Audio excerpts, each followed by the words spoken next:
ସର୍ବଭାରତୀୟ volleyball tournament ପୂର୍ବରୁ ଡୁଙ୍ଗରିପାଲିରେ କ୍ରୀଡ଼ା ଶୋଭାଯାତ୍ରା ଅନୁଷ୍ଠିତ।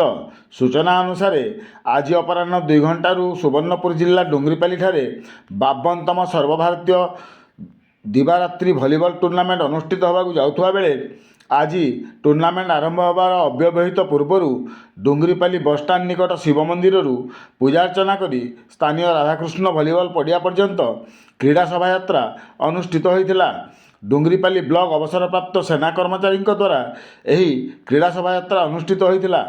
ପଡ଼ିଆରେ ଶୋଭାଯାତ୍ରା ପହଞ୍ଚିଲା ପରେ ପତାକା ଉତ୍ତୋଳନ କରି ଉପସ୍ଥିତ ସେନା କର୍ମଚାରୀଙ୍କୁ ମଞ୍ଚରେ ମଞ୍ଚାସୀନ କରି ସମ୍ବର୍ଦ୍ଧିତ କରାଯାଇଥିଲା। ମଞ୍ଚରେ ମଞ୍ଚାସୀନ ଥିବା ଅବସରପ୍ରାପ୍ତ ସେନା କର୍ମଚାରୀମାନେ ହେଲେ ଭୋଜରାଜ ଦଣ୍ଡସେନା ମୁଖ୍ୟ ଅତିଥି, ମୁକେଶ କୁମାର ଦୀପ ସମ୍ମାନିତ ଅତିଥି, କୃଷ୍ଣଚନ୍ଦ୍ର ମିଶ୍ର, ଅନିଲ କୁମାର ପ୍ରଧାନ, ଏସ୍ ରାମଚନ୍ଦ୍ର ରାଓ, ମହେନ୍ଦ୍ର ମାଝୀ, ଶ୍ୟାମସୁନ୍ଦର ଭୋଇ, କୃଷ୍ଣପ୍ରସାଦ ବାରିକ, ସହଦେବ ପଟେଲ, ବସନ୍ତ ସାହୁ ପ୍ରମୁଖ ମଞ୍ଚାସୀନ ଥିଲେ। ତେବେ ଆଜିର ପ୍ରଥମ ମ୍ୟାଚ୍ ଦେଖିବାକୁ ପଡ଼ିଆ ଚତୁଃପାର୍ଶ୍ୱରେ ଶହ ଶହ ଦର୍ଶକଙ୍କ ଭିଡ଼ ଜମିଥିବା ଦେଖିବାକୁ ମିଳିଥିଲା।